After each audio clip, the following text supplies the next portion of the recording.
कल मेरे सामने मेरे पास ये खबर आई थी। मैं तब से शॉक में बिल्कुल नहीं हूँ, क्योंकि हमेशा हम लोगों ने इस्लाम की कुरीति और अल कुरान की विवादित आयतों के बारे में हमने कहा है और अलग अलग प्लेटफॉर्म पे हमने अपनी बातें रखी हैं। रमज़ान बहुत पाक और मुकद्दस महीना होता है। रमज़ान में इबादत और तिलावत भी होती है। रमज़ान में फित्रा और ज़कात भी होता है। रमज़ान में नमाज और तरावी भी होती है।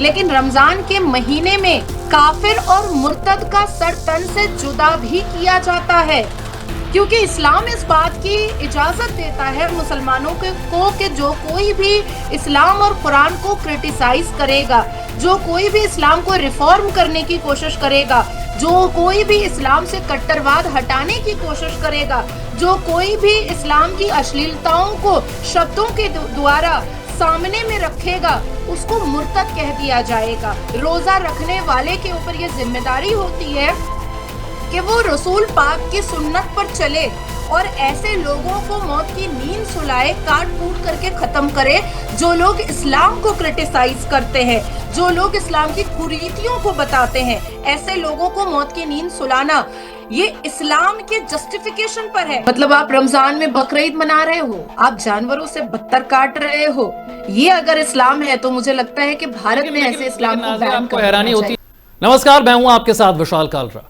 गाजियाबाद में इस्लाम धर्म छोड़ चुके यूट्यूबर सलीम वास्तिक पर दिन दहाड़े ऑफिस में घुसकर जानलेवा हमला किया गया है।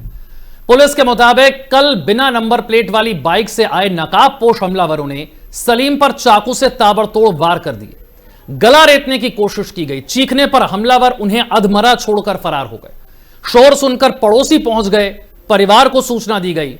परिवार वाले सलीम को अस्पताल ले गए, जहां से उन्हें दिल्ली के गुरु तेग बहादुर अस्पताल यानी कि जीटीबी हॉस्पिटल रेफर कर दिया गया है। उनके शरीर पर सीने, पेट, गर्दन, बाजू, पैर में 14 जख्म हैं। पुलिस ने बेटे की शिकायत पर एफआईआर दर्ज कर ली है। सांसद मनोज तिवारी भी अस्पताल पहुंचे। महामंडलेश्वर यति नरसिंहानंद गिरी के अस्पताल पहुंचने की सूचना पर पुलिस ने उन्हें हाउस अरेस्ट कर लिया। सलीम यूट्यूब पर सलीम वास्तिक 0007 के नाम से एक चैनल चलाते हैं। इस्लाम और मदरसों की शिक्षा पर अक्सर सवाल उठाते हैं। 3 हफ्ते पहले उन्होंने वीडियो पोस्ट किया था और कहा था कि मेरा फेसबुक और इंस्टाग्राम डिलीट कर दिया गया है। 3.5 लाख फॉलोअर थे। ऐसी गुंडागर्दी से तुम लोग मुझे चुप नहीं करा पाओगे। इससे तुम्हारा मजहब सही नहीं हो जाएगा। तुम लोग मेरा कुछ नहीं कर पाओगे। जब तक बीजेपी सरकार है, हिंदू ताकत है, पुलिस, ये उन्होंने कहा था। इसके बाद पुलिस आसपास के सीसीटीवी कैमरे खंगाल रही है। आरोपियों की पहचान की जा रही है। पुलिस का कहना है कि आरोपियों को जल्द ही गिरफ्तार किया जाएगा। लेकिन ये सरतन से जुदा वाली जो सोच है, इसका ये खौफनाक रूप है जो हमें यहां देखने को मिल रहा है। इससे पहले कन्हैया के केस में यह देखने को मिला था। आपको उदयपुर की घटना जरूर याद होगी और सरतन से जुदा के वो नारे, वो खौफनाक वीडियो भी याद होगा। और ये सरतन से जुदा के नारे बार बार लगे हैं, देश के कई हिस्सों में लगे हैं और यही यहां पर भी होता हुआ नजर आ रहा है। इस पर बात करने के लिए नाजिया इलाही खान हमारे साथ जुड़ गए। नाजिया, स्वागत है आपका। और बहुत दुखद खबर है ये। सलीम को आप भी बहुत अच्छे से जानती हैं, हम भी जानते हैं, हमारे स्टूडियो में भी वो आए हैं, हमने उनके साथ बातचीत भी की है। इस्लाम की कुरीतियों पर खुलकर वो बोलते हैं और आखिरकार वही हुआ, सरतन से जुदा वाली जो सोच है उसका असर देखने को मिला है। विशाल जी, जब कल मेरे सामने मेरे पास ये खबर आई थी, मैं तब से शॉक में बिल्कुल नहीं हूँ, क्योंकि हमेशा हम लोगों ने इस्लाम की कुरीति और अल कुरान की विवादित आयतों के बारे में हमने कहा है और अलग अलग प्लेटफॉर्म पे हमने अपनी बातें रखी हैं। सलीम वास्तिक के मैं बहुत करीब थी और बहुत ही पॉजिटिव, बहुत ही पोलाइट, बहुत ही एंटरटेनिंग वो इंसान रहे हैं। मुझे हमेशा छोटी बहन की तरह, और जब भी मिलते थे वो मुझे मेरी चिंता के बारे में बोलते थे कि मुझे आपके लिए बहुत चिंता होती है।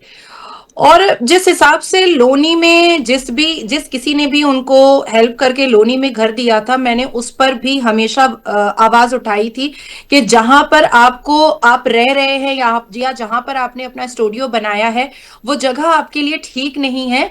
लोगों को हेल्प करना चाहिए आपकी, और आपको एक अच्छे सिक्योर जगह पर हिंदुओं के भीड़ में जगह देनी चाहिए। लेकिन शायद किसी को ये जरूरत नहीं महसूस हुई कि एक व्यक्ति जो अपनी जान को खतरे में डाल करके आवाज उठा रहा है, इस्लाम की कुरीतियों को सामने रख रहा है, उसकी थोड़ी सी हेल्प की जाए और उसको सेफ और सिक्योर जगह पर रखा जाए। दूसरी बात आती है विशाल जी, मैं आपके साथ भी कई बार, हजारों बार मैं डिबेट पर बैठी हूं और हमेशा मैंने कहा है कि सरतन से जुदा वाला जो नारा है वो कोई फेक और फैब्रिकेट नारा नहीं है। ये जो कट्टरवाद जो मुसलमान है, जो रेडिकल इस्लामिस्ट हैं, ये कोई फेक और फैब्रिकेट, कोई हैलुसिनेशन वाली स्टोरी नहीं है। अलग अलग नेशनल न्यूज चैनल पर बैठ करके मैंने कहा है कि रमजान बहुत पाक और मुकद्दस महीना होता है। रमजान में इबादत और तिलावत भी होती है, रमजान में फित्रा और ज़कात भी होता है, रमजान में नमाज और तरावी भी होती है। लेकिन रमजान के महीने में काफिर और मुर्तद का सर तन से जुदा भी किया जाता है, क्योंकि इस्लाम इस बात की इजाजत देता है मुसलमानों को कि जो कोई भी इस्लाम और कुरान को क्रिटिसाइज करेगा, जो कोई भी इस्लाम को रिफॉर्म करने की कोशिश करेगा, जो कोई भी इस्लाम से कट्टरवाद हटाने की कोशिश करेगा, जो कोई भी इस्लाम की अश्लीलताओं को शब्दों के द्वारा सामने में रखेगा, उसको मुर्तद कह दिया जाएगा। और रमजान जैसे मुबारक महीने में रोजा रखने वाले के ऊपर यह जिम्मेदारी होती है कि वो रसूल पाक की सुन्नत पर चले और ऐसे लोगों को मौत की नींद सुलाए, काट कूट करके खत्म करे जो लोग इस्लाम को क्रिटिसाइज करते हैं, जो लोग इस्लाम की कुरीतियों को बताते हैं। ऐसे लोगों को मौत की नींद सुलाना ये इस्लाम के जस्टिफिकेशन पर है। देखिए, भारत के संविधान के हिसाब से जिसने काटा है, सलीम वास्तिक को, वो भारत देश के संविधान के हिसाब से क्राइम है, भारत देश के कानून के हिसाब से क्राइम है। पर अल कुरान के हिसाब से ये सवाब का काम किया है उसने, हदीसों के हिसाब से ये सवाब का काम किया है उसने, सही अल बुखारी और सुन्नत रसूल के हिसाब से उसने सवाब का काम किया, उसने अपने लिए जन्नत मुकर्रर की है। क्योंकि इस्लाम इस बात की इजाजत ही नहीं देता है कि आप दीनी तालीम लीजिए या आप साइंस को अडेप्ट कीजिए या आप टेक्नोलॉजी को अडेप्ट कीजिए या इस्लाम की कुरीतियों को आप सामने रखिए या पैगंबर मोहम्मद की 6 साल की बच्ची से शादी को आप सामने रखिए कि ये क्या पॉक्सो किया जा रहा है। ये एक प्रॉफिट, एक पैगंबर कैसे 6 साल की बच्ची से शादी कर सकता है? ये सारी बातों का इजाजत इस्लाम नहीं देता है। खामोशी से इन सब चीजों को बर्दाश्त करना है और जो बोलेगा वो कटेगा। आपकी परिवार से उनकी बात हुई? क्या स्थिति है अभी उनकी?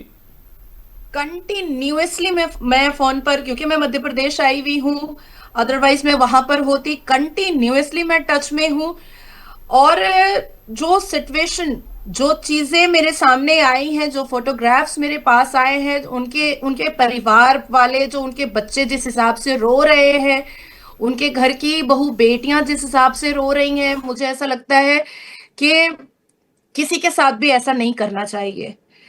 मतलब आप रमजान में बकरीद मना रहे हो, आप जानवरों से बदतर काट रहे हो, ये अगर इस्लाम है तो मुझे लगता है कि भारत में ऐसे इस्लाम को बैन आपको हैरानी होती है इतनी आसानी से कोई भी नकाबपोश लोग आ जाएंगे, बाइक पर सवार होकर ताबड़तोड़ हमला करेंगे, वो वहां से निकल जाएंगे, अब तक उनके बारे में कुछ पता नहीं चलेगा। इतना आसान है क्या? हम लोग नहीं विशाल जी, मैंने तो सवाल भी उठाया है देश की सुरक्षा एजेंसी पर, देश के सरकार पर, मैंने तो सवाल उठाया है देश की पुलिस पर कि क्या इतनी जान सस्ती है हमारी? जो सनातनी मुसलमान खुद को गौरव से कहते हैं, जो एक्स मुस्लिम खुद को गौरव से कहते हैं, और जो मुसलमान हिंदुओं को गालियां परोसते हैं, उनके लिए फ्रीडम ऑफ स्पीच है, हमारे लिए फ्रीडम ऑफ स्पीच नहीं है। उनके लिए संविधान के आर्टिकल्स हैं, हमारे लिए संविधान के आर्टिकल्स नहीं है। क्या हमारी जान इतनी सस्ती हो चुकी है कि कोई भी आया काट के चला गया? लेकिन इग्नोरेंस ऑफ पुलिस को हम नजरअंदाज नहीं कर सकते हैं, क्योंकि जब हमें गालियां परोसी जाती हैं, जब हमारे फोन नंबर वायरल किए जाते हैं, जब हमारे एड्रेस वायरल किए जाते हैं, और जब ये खबर हमारे तक पहुंचती है, तो हम सोशल मीडिया के माध्यम से हम तो पुलिस को टैग करते हैं, हम तो पुलिस को चिट्ठियां भेजते हैं, हम तो सुरक्षा एजेंसीज को चिट्ठियां भेजते हैं। लेकिन उससे क्या होता है? क्या पुलिस उस पर कार्रवाई करती है? पुलिस एक एफआईआर बड़ी मुश्किल से अगर रजिस्टर भी करती है तो परेशान हमें ही करती है कि बार बार आकर के बयान दो। उसका उसका अटेंशन और इंटेंशन इस चीज पर नहीं रहता है कि फौरी तौर पर इस सामने वाले को अरेस्ट किया जाए। पुलिस इतना ह्यूमिलिएट कर देती है याचिकाकर्ता को कि याचिकाकर्ता सोच लेता है कि भाई हमें हमें ही ह्यूमिलिएट करना है तुमको, या जिसने ये धमकी दी है, या जो गाली परोस रहा है, या जो हमारी पर्सनल चीजों को वायरल कर रहा है, तुम उस पर ध्यान दे करके उसको अरेस्ट करोगे। तो ये जो इग्नोरेंस है पुलिस का, ये अब नाकाबिले बर्दाश्त है। और मुझे ऐसा लगता है कि अगर देश के हिंदू अभी नहीं जागे और सलीम वास्तिक भाई के साथ जो घटना हुई है उस पर हम सब एकत्रित होकर के आवाज नहीं उठाएं, तो मुझे लगता है कि जितने भी राष्ट्रभक्त हैं वो सबको फांसी पर खुद ही लटक जाना चाहिए, क्योंकि इतनी दर्दनाक मौत ये तो देखी नहीं जा रही है। हमें खुद ही फांसी पर लटक जाना चाहिए। हमें जरूरत नहीं है वो अब किसी का इंतजार करने का, क्योंकि देश की पुलिस पे भरोसा तो अब नहीं बचा है। आप मेरे ही पोस्ट पर जाकर के देखिए, मैंने कितना पुलिस को टैग किया है, मैंने बॉम्बे पुलिस को कितने कंप्लेंट्स दिए हैं, मैंने कैलकाटा हाई कोर्ट में कितने केसेस किए हैं, कितने लोग अरेस्ट होते हैं। सलीम वास्तिक भाई का जब एड्रेस वायरल किया था उन लोगों ने, और उनको धमकी दिया था कि रमजान के महीने में तुमको खत्म करेंगे, तब भी उन्होंने पुलिस को टैग किया था, तब भी उन्होंने पुलिस को इंफॉर्मेशन अपने सोशल मीडिया के माध्यम से दिया था। अगर पुलिस तब उनको पोस्टिंग दे देती, अगर पुलिस तब वहां पर चौकसी बैठा देती, अगर पुलिस तब से इन्वेस्टिगेशन स्टार्ट कर देती, अगर पुलिस उनके घर के बाहर सीसीटीवी कैमरा रख देती या आउटपोस्ट बैठा देती, तो शायद आज वो सांसें नहीं गिन रहे होते, शायद आज वो मौत और जिंदगी के बीच में जूझ नहीं रहे होते। आज उनके बच्चे जिस हिसाब से फोन पर तड़प रहे हैं, रो रहे हैं, वो मुझे लगता है कि पुलिस को शर्म आनी चाहिए। देश की राजधानी बोलने को है, और देश की राजधानी में एक संवैधानिक व्यक्ति जो भारत माता की जय बोलता है, जो जय श्री राम बोलता है, जो संविधान को मान सम्मान देता है, जो देश की सरकार को मान सम्मान देता है, जो वीडियो बना करके ये बोलता है कि जब तक मोदी जी है हमारा कोई कुछ नहीं बिगाड़ सकता, जब तक भारतीय जनता पार्टी की सरकार है हमारा कोई कुछ नहीं बिगाड़ सकता है, और वो व्यक्ति को काट कूट करके उसको अधमरा छोड़ दिया गया है। वो चीखे, पड़ोसी आ गए इसलिए वो बच गए, नहीं तो हमें तो बोटियों में मिलते वो। और अभी मुझे धमकी आ गई है, मुझे शहजाद भट्टी के ग्रुप में अजमल गुज्जर ने मुझे धमकी सुबह परोस दिया है कि भाई तेरा तो नंबर आ गया, अब तो सलीम वास्तिक को हमने ठिकाने लगा दिया है, अब दूसरा नंबर तेरा है। तो मैं फांसी लटक जाती हूं, क्योंकि कटने कूटने से तो बेटर होगा ना कि फांसी लटक जाए, क्योंकि ये तो पकड़ाएंगे नहीं। और पुलिस क्या ही कर रही है, नीपापोती ही तो कर रही है। हाँ देख लेंगे, हाँ हम पकड़ रहे हैं, हाँ हम पकड़ रहे हैं। अभी आधे घंटे पहले पता चला है कि ऑल इंडिया मजलिस इत्तेहादुल मुस्लिमीन के तीन नेताओं के नाम से एफआईआर रजिस्टर्ड हुआ है। तो जब हम चिल्लाते हैं पिछले 5-7 साल से कि ये रजाकारी पार्टी को इलेक्शन कमीशन ऑफ भारत ने कैसे देश की पॉलिटिकल पार्टी बना दी है, जो खुलेआम 15 मिनट के लिए पुलिस हटाने की बात करता है, तो देश की सरकार का दिमाग नहीं खुलता है क्या? तो देश की सरकार को समझ में नहीं आता है क्या? भाई हमारी हालत तो वीर भगत सिंह जी वाली हो गई है कि लटक जाओ फांसी में, हंसते हंसते मर जाओ, और फिर कह देंगे कि हाँ बेचारी बहुत देश के पक्ष में बोलती थी। आज तो यही कुछ लोग लिख रहे हैं ना कि हाँ बहुत अच्छी बातें बोलता था, वो बात ठीक है, लेकिन उसके परिवार का क्या? वो जो कटा है, वो जो दर्द में है, उसके परिवार जो रो रहे हैं, उसका क्या है? अच्छी बातें बोलते थे, राष्ट्रभक्त थे, मुसलमान होकर के भारत माता की जय बोलते थे। हाँ वो तो ठीक है भैया, बोलेंगे आखिरी दम तक, आखिरी सांस तक बोलेंगे, लेकिन परिवार का क्या वो तो बता दो। मैं समझ सकता हूं नाजिया आप पर क्या बीत रही है, और हम भी क्योंकि जानते हैं सलीम जी को, हमारे पास भी स्टूडियो में वो आए, हमारी भी उनसे चर्चा हुई, हम समझ सकते हैं इस बात को। और आपने पहले भी इस बात को बहुत बार कहा है कि इस तरह की धमकियां मिलती रहती हैं, लेकिन एक्शन नहीं होता है। हम देखते रह जाते हैं, हम कंप्लेंट करते रह जाते हैं, एक्शन नहीं होता है। और जिस बात का डर था वो हुआ। हमने तो कन्हैया का केस भी उदयपुर में देखा है, वहां भी किस तरीके से एक्शन हुआ, किस तरीके से वो केस आगे बढ़ा, कैसे वहां पर सजा नहीं मिल पाई वक्त रहते, ये सब हमने देखा है। और आज भी हम वही होते हुए देख रही है। एक तरीके से चुनौती दे रहे हैं कट्टरपंथी, ललकार रहे हैं कि अगर आपने धर्म के खिलाफ कुछ बोला तो फिर सर तन से जुदा होगा, हम तैयार हैं, चाहे उसके लिए हमें जेल जाना पड़े, फांसी लटकना पड़े, लेकिन हम तो करके ही मानेंगे। देखिए विशाल जी, ये बात रेडिकल मुसलमानों को, कट्टर मुसलमानों को, पैगंबर मोहम्मद के कट्टर फॉलोअर को बहुत अच्छे से पता है कि भारत देश में काट कूट दो, मारपीट दो, लूट पीट दो, रेप वेप कर दो, मदरसे के अंदर करो, मजार के अंदर करो, घर में घुस के करो, फांसी नहीं मिलती है, फांसी वासी नहीं मिलती है, सजा वजा भी नहीं मिलती है। आप सोचिए, नुपुर शर्मा के खिलाफ जिसने नारा लगाया था उसको बेल मिल गया। आप सोचिए कि सुजर जॉर्डन का जिसने रेप किया था, नासिर खान, खादिर खान, नासिर खान मस्ती में फिर से मुझे गालियां दे रहा है क्योंकि मैंने सबसे ज्यादा आवाज उठाई थी।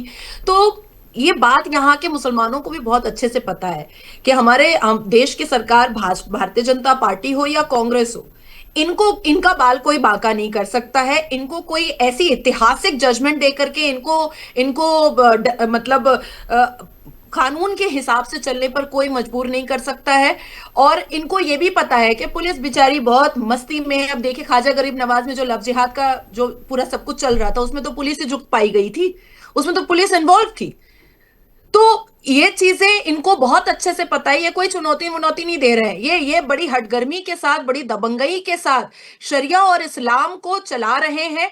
और इनके नजरों के सामने ये सिर्फ बोलते नहीं है खड़े होकर के मेरे लिए इस्लाम पहले है, संविधान बाद में है, मेरे लिए इस्लाम पहले है, देश बाद में है। ये अपनी हरकतों से अपने क्रिमिनल और जिहादी मानसिकता को अपनी हरकत से करके दिखाते भी, और ये बहुत संतुष्ट हैं कि अगर अरेस्ट हो भी जाएंगे तो 2-4 साल में इनको बेल भी मिल जाएगा, हद तो 9 साल में बेल मिल जाएगा। तो 9 साल अंदर रहने के बाद जब वो बाहर निकलते हैं तो बाहर तो फिर इस्लामिक एक्वेंटेंस में और इस्लामिक सोशल गैदरिंग में तो इनका वैल्यू और बढ़ जाता है, बहुत बढ़ जाता है। और इनको तो फंडिंग भी होती है बहुत अच्छे से, बहुत आराम से फंडिंग होती है। अभी क्यों नहीं क्वेश्चन मार्क उठाया जा रहा है? देश की सरकार क्यों नहीं अवेसी की पार्टी पर क्वेश्चन मार्क उठा रही है? क्यों? लावारिस है क्या सलीम वास्तिक? क्या क्या पाप किया उसने? उसने इस्लाम छोड़ दिया, ये उसका फ्रीडम नहीं है क्या? ये उसका फंडामेंटल राइट नहीं है क्या? क्या उसके लिए संविधान नहीं है क्या? सिर्फ सिर्फ मुसलमानों के लिए संविधान है? सिर्फ मुसलमान ही समझाएंगे देश की सर्वोच्च न्यायपालिका को जाकर के कि शरिया सुनिए भैया, शरिया समझिए भैया, और मुझे समझना ही पड़ेगा, आप नहीं समझिएगा तो हम जिहाद कर देंगे। क्यों महमूद मदनी क्यों चुप है? और वो सारे इस्लामिक स्कॉलर क्यों चुप है जो कहते हैं कि इस्लाम जो है शांतिपूर्ण समुदाय है और कुरान हमें अच्छी बातें बताता है? अभी रमजान के महीने में काट दिया गया। आप इस बात को जानती हैं कि जब इस तरह की किसी घटना का इस्तेमाल करना होता है तो सोशल मीडिया पर क्या होता है। मैं ये मान के चल रहा हूं कि अब से कुछ देर में सलीम वास्तिक के पुराने वीडियोस निकाले जाएंगे, जहां जहां उन्होंने इस्लाम की कुरीतियों पर सवाल उठाया है वो सारे वीडियोस पोस्ट किए जाएंगे, उनका कुछ हिस्सा निकाल कर डाला जाएगा और लिखा जाएगा कि देखिए जो इस तरह की बातें बोलता था उसके साथ यही होना था। आई एम श्योर कि ये होगा सोशल मीडिया पर अब से कुछ देर में, और इसे जस्टिफाई करने की कोशिश की जाएगी कि देखिए ये क्या कर रहे थे। नहीं विशाल जी, मेरा कहना है कि अगर किसी मजहब वालों के हिसाब से सलीम वास्तिक ने गलत किया है तो उसको आप देश के कानून के हिसाब से आप पकड़ो ना। आप जाओ, एफआईआर रजिस्टर कराओ, मल्टीपल एफआईआर। मेरे ऊपर हुआ था ना पश्चिम बंगाल में, एक दिन में 71 एफआईआर हुआ था। 200 से ज्यादा पुलिस मेरे घर पे सुबह 6 बजे आकर के मुझे अरेस्ट करके लेके गई थी। 2 घंटे में मैं बेल लेकर के आई अलीपुर पुलिस कोर्ट से। तो अगर कोई किसी मजहब को हर्ट कर रहा है, किसी को तकलीफ दे रहा है, तो क्या संविधान और देश का कानून इस बात की इजाजत देता है कि आप जाके काट के चले आओ उसको? सवाल तो यह पैदा होता है कि क्या देश का कानून और देश का संविधान इस बात की इजाजत दे रहा है कि आप उसके घर जाकर के उसको काट के चले आओ? अगर मुसलमानों को उनके किसी शब्दों से, उनके किसी स्टेटमेंट से हर्ट हुआ है, आप पुलिस के पास जाओ, आप एफआईआर कराओ, आप उसको जेल करवाओ, वो अपना कोर्ट को साबित करेगा कि वो कहां पर सही है और कहां पर गलत है। लेकिन आप तो सीधा काट रहे हो। इसका मतलब है कि आपने पाकिस्तान बना दिया है भारत को, आपने सीरिया बना दिया है भारत को, आपने ईरान बना दिया है भारत को। कहने को संविधान है, कहने को देश कानूनी है, सिर्फ शब्दों में है ये सब। एक्चुअली में इस्लामिक पनिशमेंट ही चल रहा है, और इस्लामिक पनिशमेंट उसके लिए चल रहा है जो प्योर संवैधानिक है, जो देश के कानून का पालन कर रहा है, जो संविधान का जय जयकार कर रहा है, जो भारत का जय जयकार कर रहा है। आपको उनकी सलीम वास्तिक की बात पर आपको हेट स्पीच दिखा, आपको एक मजहब को टारगेट करता हुआ दिखा। आप पुलिस जाओ, पुलिस के पास, पुलिस अपनी कार्रवाई करेगी, आप काट दोगे। ये इजाजत आपको किसने दी है? इस अथॉरिटी की पोजीशन पर मुसलमान क्यों आ जाते हैं? और बार बार इनको क्यों नहीं सही से अप्रोप्रिएट ऐतिहासिक सजा दी जाती है? अगर 2-4 लोगों को, 2-4 मुसलमानों को अगर ऐतिहासिक सजा मिल जाएगी, आगे से लोग डरेंगे लेकिन यहां तो देखा जाता है कि पुलिस का इन्वॉल्वमेंट नजर आ जाता है, यहां देखा जाता है कि देश की सरकार का इग्नोरेंस देखा जाता है, और अभी जाकर के कोई सांसद चला जा रहा है और कोई कोई विधायक चला जा रहा है, उससे क्या होगा? मेरा यही प्रश्न था कि आज जब आपको लगता है कि आपके साथ लोग खड़े होने चाहिए थे, वो जो सरकार में हैं, जिनके पास पावर है, क्या वो लोग खड़े हैं? मनोज तिवारी वहां पर गए, नंदकिशोर गुर्जर वहां पर पहुंचे, यति नरसिंहानंद गिरी जो हैं वो वहां पर पहुंचने की कोशिश करते हैं, हिंदू रक्षा दल के पिंकी चौधरी वहां पर हैं। क्या आपको लगता है कि ये सपोर्ट काफी है या इससे कुछ होता है?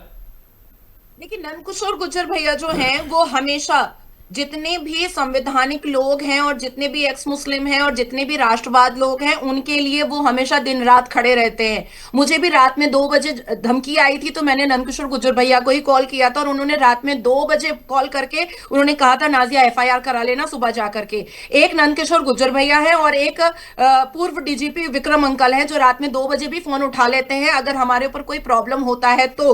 और खास करके महिलाओं को वो अपनी छोटी बेटी, अपनी छोटी बहन की तरह वो प्रोटेक्ट करते हैं। आप मनोज तिवारी जी के बारे में बात कर रहे हैं, वो तो फोन भी नहीं उठाते हैं, वो तो फोन भी नहीं उठाते हैं किसी का। मैंने तो कभी नहीं किया है लेकिन मैंने सुना बहुत है कि वो तो फोन नहीं उठाते हैं। वो चले गए भाई, उन्होंने अपना चप्पल घिसा है, बहुत बड़ी बात है, उनको बड़ा परिणाम है कि वो चले गए हैं, बहुत अच्छी बात है कि गए हैं। लेकिन ऐसा तो नहीं है कि वो किसी के लिए, किसी राष्ट्रवाद के लिए, किसी राष्ट्रभक्त के लिए, किसी एक्स मुस्लिम के लिए, किसी सनातनी मुसलमान के लिए उन्होंने कभी 2 शब्द कहा है उसके फेवर में? मैंने तो नहीं सुना उनके स्टेटमेंट में कभी भी। मैं तो कभी नहीं जानती हूं कि उन्होंने अपने स्टेटमेंट के द्वारा किसी सनातनी मुसलमान के प्रोटेक्शन की जिम्मेदारी ली है कि मैं उसके साथ खड़ा हूं। उन्होंने तो कभी नहीं कहा ऐसी बात है। तो अगर गए हैं तो बहुत अच्छी बात है कि उनके चप्पल में थोड़ा सा धूल लगा होगा। किस तरीके के सपोर्ट आप एक्सपेक्ट करती हैं? क्या होना चाहिए यहां से ताकि एक मैसेज जा सके? आपको पुलिस पर भरोसा नहीं है, कानूनी कार्रवाई पर भरोसा नहीं? नहीं, मुझे ऐसा लगता है कि अब वक्त आया है कि राष्ट्रभक्त और जितने भी हम सनातनी मुसलमान और एक्स मुस्लिम्स हैं, उन सबको अब खुद ही एकत्रित होना होगा, खुद ही एक दूसरे का सहारा बनना होगा, एक दूसरे का ढाल बनना होगा, अपनी टीम और अपनी ग्रुप को बहुत ज्यादा सशक्त करना होगा, बहुत ज्यादा स्ट्रॉन्ग करना होगा, ताकि किसी के ऊपर भी कोई भी हमला हो तो हम एक दूसरे का सहारा बन सके, एक दूसरे के काम आ सके, एक दूसरे के सपोर्ट सिस्टम बन सके। मुझे नहीं लगता है कि पुलिस को टैग करने से कुछ होता है, क्योंकि मेरे सोशल मीडिया पर आप जाकर के देखिए कि मैंने कितना ही पुलिस को टैग किया, कितनी ही चिट्ठियां मैं दी हूं। कलकत्ता हाई कोर्ट तक में मैंने सीआईडी तक मांग की है, सीआईडी इन्वेस्टिगेशन कर रही है तो कर रही है, पकड़ने का मतलब अरेस्ट करने का तो कोई सिस्टम मुझे नजर नहीं आता। और अभी जिस हिसाब से गाजियाबाद पुलिस ने एक नोटिस इशू किया है कि मजलिस मुस्लिम इत्तेहादुल मुस्लिमीन असदुद्दीन अवैसी की पार्टी के 3 मुसलमान नेताओं के खिलाफ एफआईआर रजिस्टर हुआ है सलीम वास्तिक भाई के मामले में, तो कहाँ देश की सरकार तो कुछ नहीं ट्वीट की है या कोई नोटिस तो नहीं इशू की है कि हम इसकी पार्टी पर इन्वेस्टिगेशन बैठा रहे हैं या हम असदुद्दीन अवैसी की पार्टी पर हम कोई जांच एजेंसी बैठा रहे हैं और तब तक इसकी पार्टी कुछ मूवमेंट नहीं कर सकती है। ये जो पार्शियलिटी है, ये जो डबल स्टैंडर्ड है, वीआईपीज का जुडिशरी सिस्टम अलग है और साधारण व्यक्ति का जुडिशरी सिस्टम अलग है, ये अब हमारे लिए बर्दाश्त के काबिल नहीं है। और अगर हमें जिंदा रहना है तो हम ही लोगों को एकत्रित होकर के एक स्ट्रॉन्ग टीम बना करके रहना पड़ेगा। अदरवाइज हमारे कटने पर कोई सांसद आ जाएगा और वो अपनी टीआरपी बटोरेगा, यही होगा। बहुत बहुत शुक्रिया नाजिया हमारे साथ बातचीत के लिए, और उम्मीद करते हैं कि न्याय जरूर मिले, लेकिन उससे पहले जरूरी है कि सलीम वास्तिक जो हैं वो जल्द स्वस्थ होकर अपने घर पहुंचे। बहुत शुक्रिया आपका हमारे साथ जुड़ने के लिए। छोटा सा